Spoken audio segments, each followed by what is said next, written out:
Hi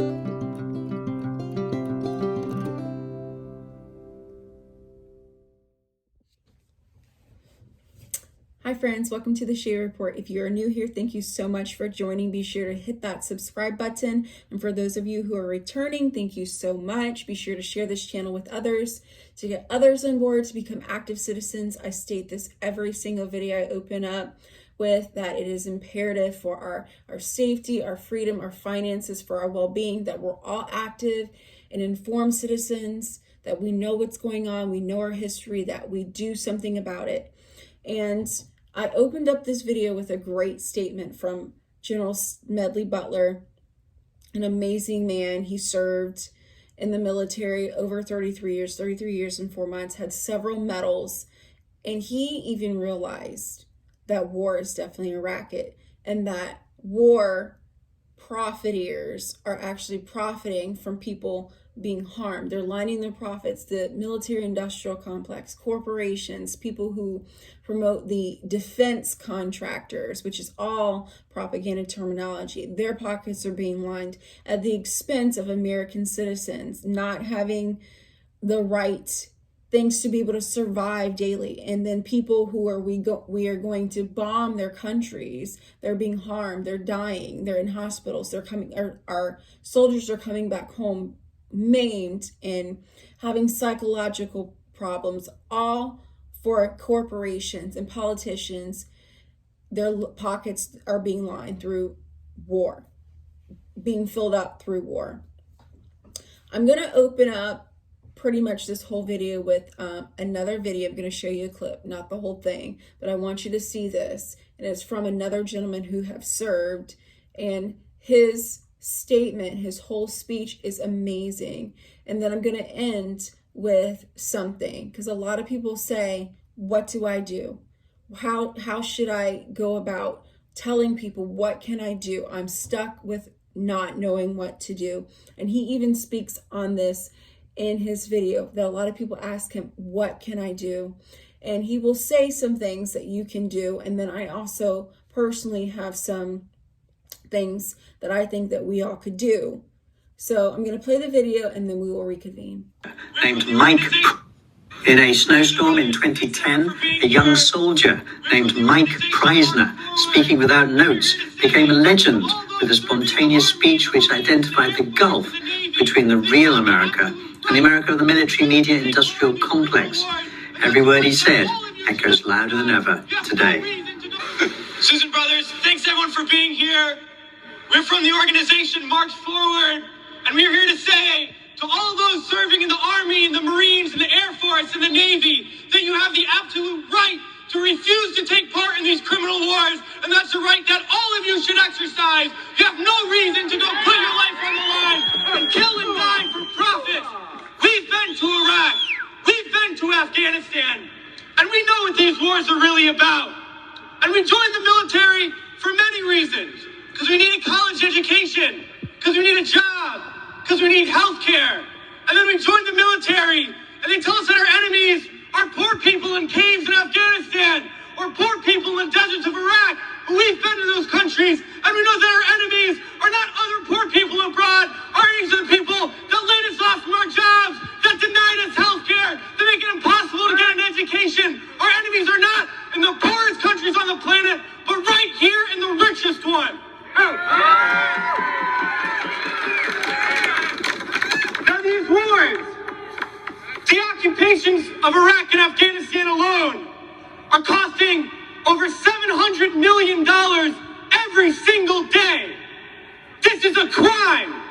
Every single day, while so many of us are hurting. Well, I think all of us here, and the vast majority of people in this country, would agree that we can spend $700 million a day better than bombing people that we have no reason to bomb. We can spend $700 million a day rebuilding those countries we've destroyed. We can spend $700 million a day caring for the veterans we get home when they get home. And then we can spend $700 million a day giving every single person health care, a college education, a job, and a livelihood, and a home. That's what we need to be spending our money on.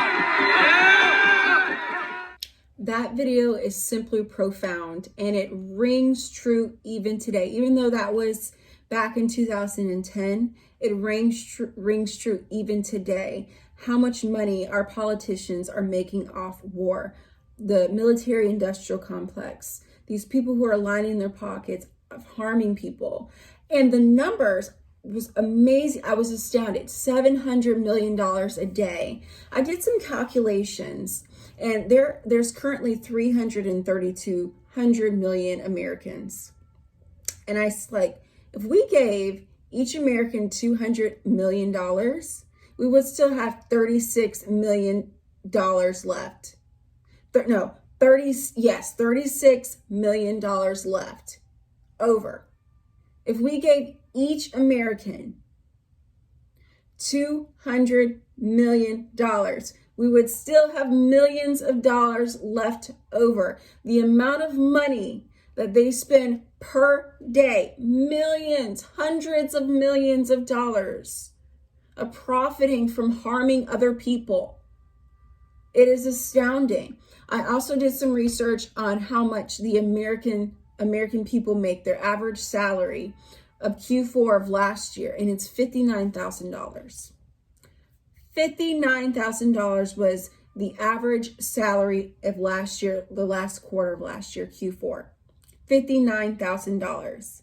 Think about that. Yet, people are trying to survive, feed their families, provide for their families, give their children education, eat food, go to work, put gas in their car, survive inflation. Yet we have politicians harming other people in other countries, and they're making money off of it. While people here in America are trying to just survive and live, yet our government is out harming people and causing people to unlive.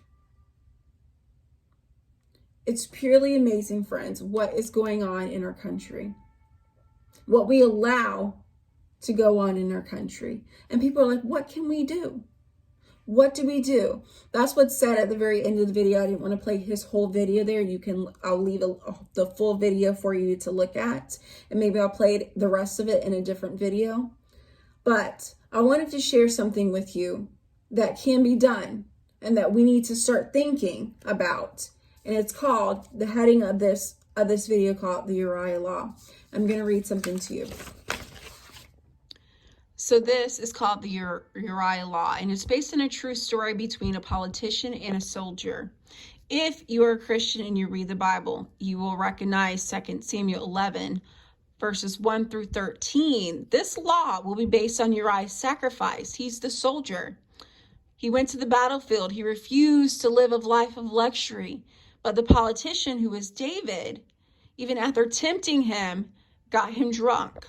Okay? So you can read the rest of that. But what I wanted for us to think about. So our politicians send our men and women off to battle, off to war. And everyone wants to thank the soldier for their sacrifice. When is the last time a politician did any sacrificing? When did they do any sacrificing? They haven't. I haven't known any in a very long time. There's very few.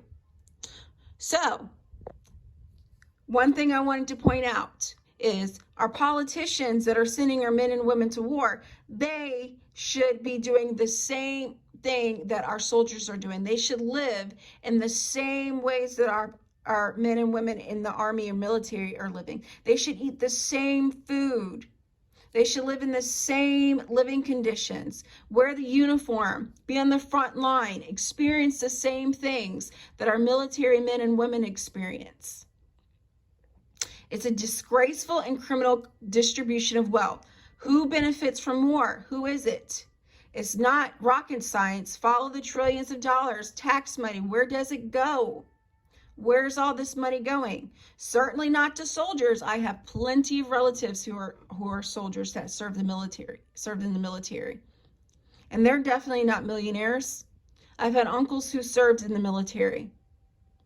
Their burial was pathetic. This, friends, is a disgrace. Our politicians who send these men and women to war, like Uriah, he was sent to war in the battlefield. These politicians need to experience the same thing. Sleep in a bunk bed, not in the White House or nice cozy bedding. This is what I was saying. Militaryman Smedley Butler, he mentioned something completely profound. I know I mentioned that he was a general. I apologize for that incorrect information. He's actually a decorated Marine in the U.S. 16 medals. He says war is a racket, and it definitely is.